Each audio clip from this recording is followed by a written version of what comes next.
We have the theme of Don Giovanni. We have a brief peek at sensualism through the music. I think it's important for people who are either reading Kierkegaard for the 100th time or for the first time, that it's a bewildering experience. Yeah. I'm thinking, here we are in one of Kierkegaard's apartments. I know, it's right? amazing. He's got this great line about sort of lamenting the fact that here I am really wondering about what the purpose of existence is, and what could it possibly mean to be a human being? And on top of that, my doorbell doesn't work. If only I could get my doorbell to work. People as authors can actually change your inner life. The joy is in the pictures that you cling to after the book is closed, and for me anyway, that's why I go back. I mean, Henry James said a beautiful thing that I've quoted many times, which is, in the arts, feeling is meaning. Yeah. Well, in Kierkegaard, the feeling is also meaning. And if you fail to acknowledge that, that's why I could read Fear and Trembling when I was 15. And Kierkegaard is always speaking to the single individual, the single reader.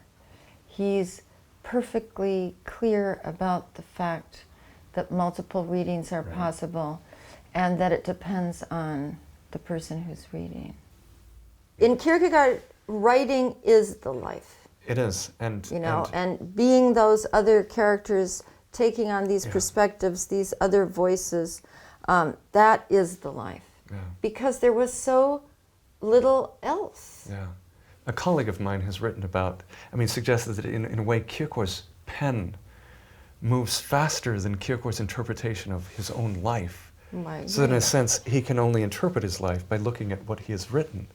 All great literature has urgency, ultimately speaks because of that urgency, and that is bodily as well as mindly. Absolutely, and it becomes bodily in the reader. Yeah. The reader participates in that feeling of necessity, of urgency. Yeah. He has to tell.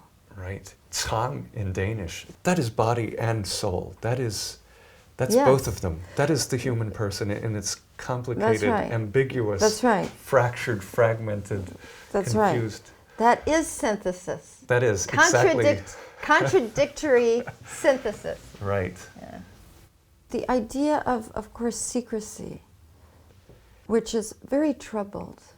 It's not a simple thing. That's also something fascinating about secret, and something devastating about secret. Yes, because the secret is both demonic and divine. Exactly. In Kierkegaard. And there are some things that can never be articulated. Right.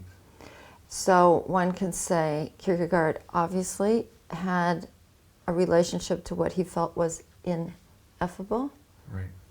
He also had a relation to what he felt was horror. Yeah.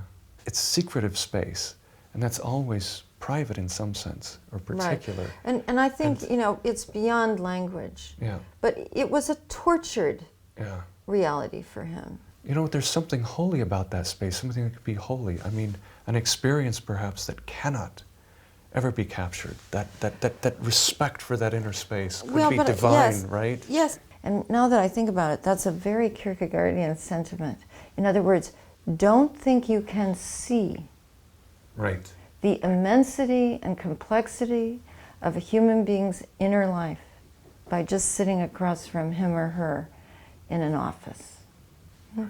And wouldn't this always be That's the Kierkegaardian case? Every single human being to respect that. Exactly. So that is actually a highly ethical position to take.